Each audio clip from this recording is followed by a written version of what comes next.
all of this is merely a guide for understanding. It's a guide to help us remember who we are. Hello everyone, welcome back to Metanoia. My name is Carrie Jane. The sun has not come out in like 3 weeks here. I am stuck in quarantine like all of you. I hope this video is received well by you at this time if you're watching this at the end of April of 2020. And if you are, I suggest just making yourself a cup of tea or getting a glass of wine, whatever time of the day it is for you, and just taking a moment to hear what I have to say about this playlist that I just made, which is the life path numbers as children. In addition to watching this video, please watch my video on the Children of Gaia, which is the introduction to this whole series, and it puts a lot of things into perspective and explains why and how this topic was important to me. Just to start off with my thoughts on this series, I'm really glad that I made it. I'm really glad this is on my channel. It doesn't have a lot of views at all right now, but I think that's for a lot of reasons. I think one of those reasons being that people are only watching what is relevant to them. You know, they're only paying attention to their own life path number, or perhaps they don't have children, so they don't think that it would be something worth watching. And I kind of get that. I might see that and think that as well, think that it's just only geared towards parents, but it's any life path child. So, you know, one of my followers, Erica, hi, if you're watching this right now, mentioned that it was a little bit like a kind of healing to her, because we all have our own inner children that are hopefully alive to some extent still. Despite whatever has happened to us, it is a part of who we are because we were all children at once. A lot of us still are kind of just like, you know, adult children trying to just find our way in this world, trying to figure it out as we go along. So I highly recommend watching any of these videos on the life path number as children that I've made. Even if they may or may not directly pertain to you, I still think it's useful. Okay, so that's that. And now I would just like to go into some conclusions, some added insight into this, what you should know, basically, about this topic. And this is regarding, you know, everything that we've said so far. This is just important. This is just something that's important to know about it.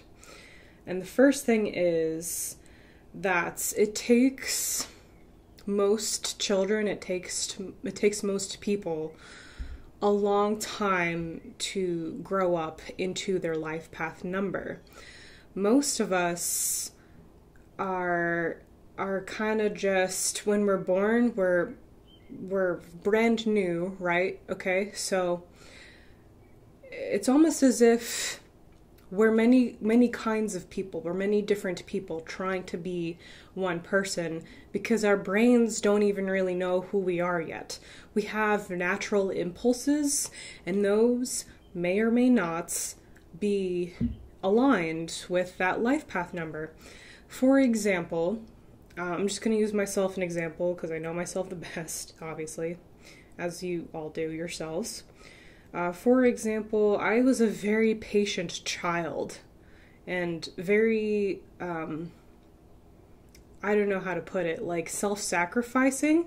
Like, I hated asking people for help. I wouldn't speak. I was not the gregarious person that the 5 life path often is. And I can tell you right now, I'm anything but patient. Still not gregarious at all. Just very introverted still, but I think that is not necessarily a 5 life path thing.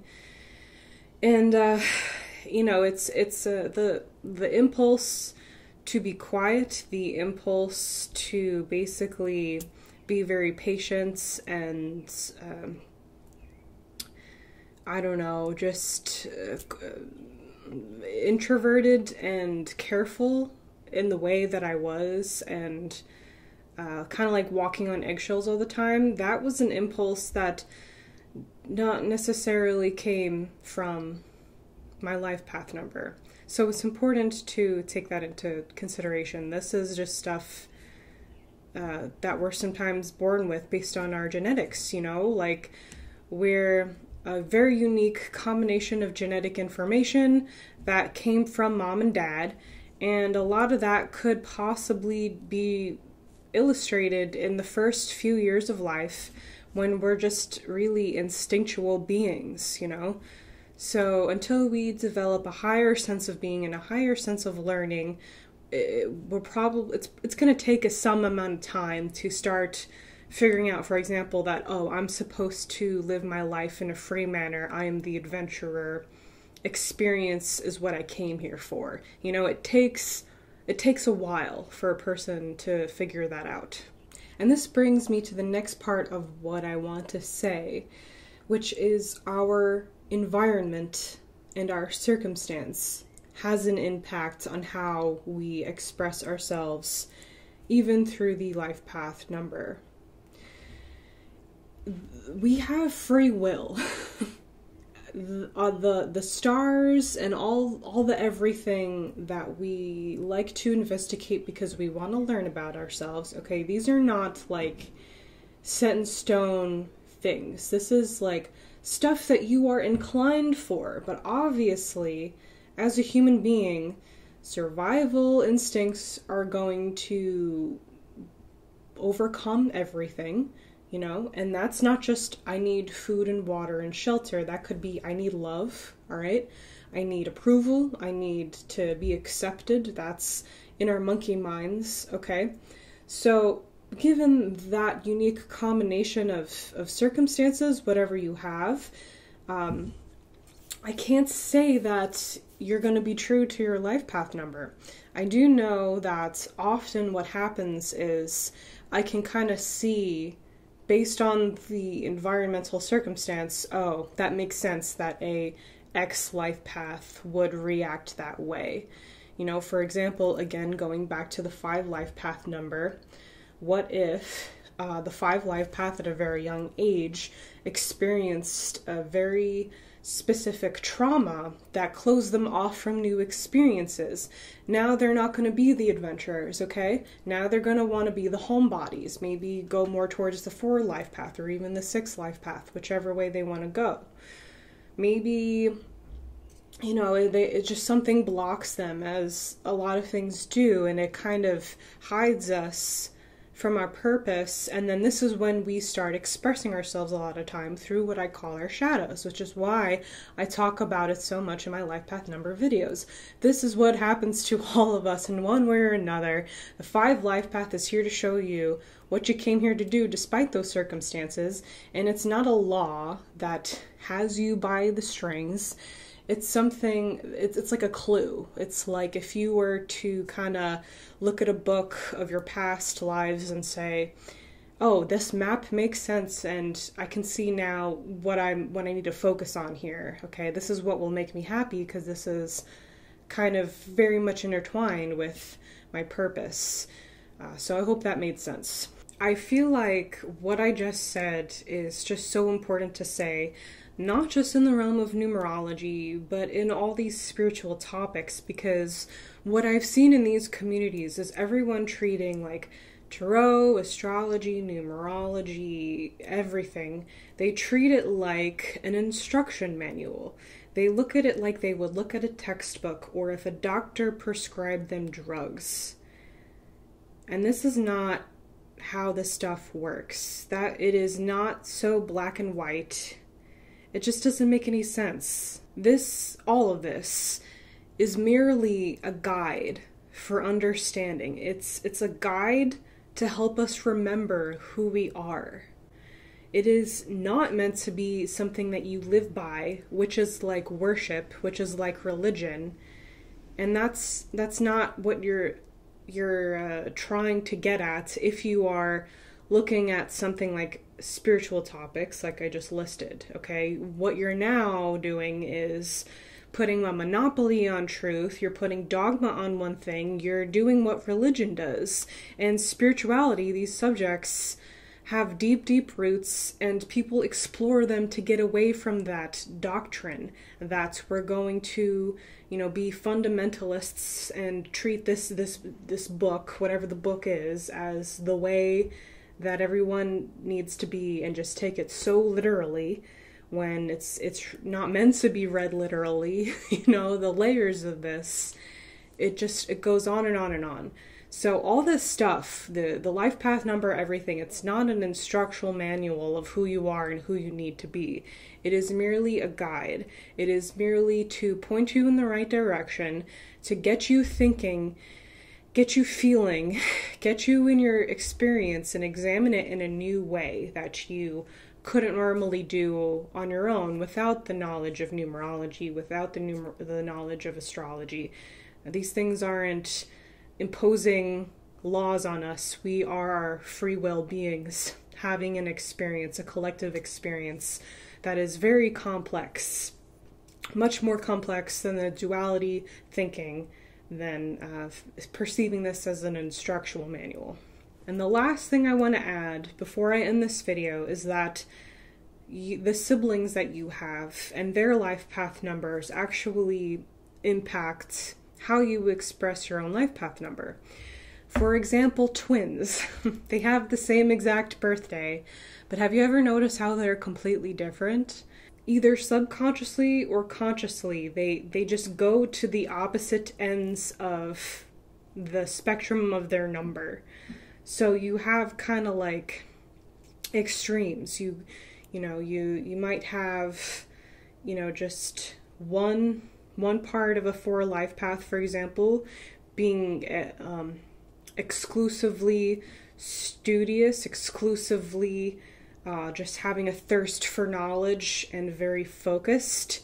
And then you might have a more eccentric 4 life path who's really good at building stuff. Maybe that 4 life path wasn't really ever good with, science and math like their sibling, but they really know how to build some shit. And so, they're both exactly like the 4 life path number, but being expressed in completely different ways. So, and in ways that they won't align either. So, I had this experience too, I don't have a twin, but I have 2 brothers who are 5 life paths. And I can see I have the most in common with my 5 life path brother, who is 12 years apart from me. So we have a huge age difference, and I can tell between all my siblings, we're the most alike. Now, between my closest brother and I, we're like complete opposites. He is the gregarious, big personality, escape artist 5 life path, and I was always the quieter, I'm going to escape in books and have my own private adventures outside on my own, alone, and in nature, and not be the class clown. My brother was literally voted class clown in high school, and the first book that I read about numerology, it was class clown, it was in there. I was like, holy crap, my brother. But it didn't sound like me, which is another thing. Watch my video on how I became a numerologist to hear more about that. But this is also something to take into consideration. So out of everything I just said, maybe another good thing to examine is to calculate the life path numbers of your siblings, especially those you are very close in age to. You probably will not be surprised to find you have a couple siblings, 1 or 2 with, the same life path number as you. You will see a lot of similarities with one another if you're older especially, and you'll also see how you are extremely different, and it's interesting how you can be both of those things yet share a common thread of purpose. And that's really what illuminated, I think, the life path numbers for me. That's really what brought me to a very good understanding of the life path numbers, because when you can look at the spectrum that each life path number is, you can understand it from a holistic way, if that makes any sense. It's hard to explain, but it's just like you can see how the almost infinite ways it can be expressed, and yet this is the purpose that they have. If they don't follow this, they end up being quite unhappy later in life. So yeah, I think that's all I have to say for this video. I hope that's, this made sense to you, and it helped illuminate some stuff about just numerology in general to you, or something. And as always, please like, comment, and subscribe, because that's how people who are meant to find my channel can. That's how YouTube decides to suggest a video, and then someone who would benefit from this can actually see it. It's unfortunately a bit of a popularity contest in everything these days. And if you would like a reading with me, or if you would like to support this channel in any way, please visit the links in the description. And let me know if you have any questions, as always. I hope you guys are doing well out there. And I'll talk to you all very soon. Take care.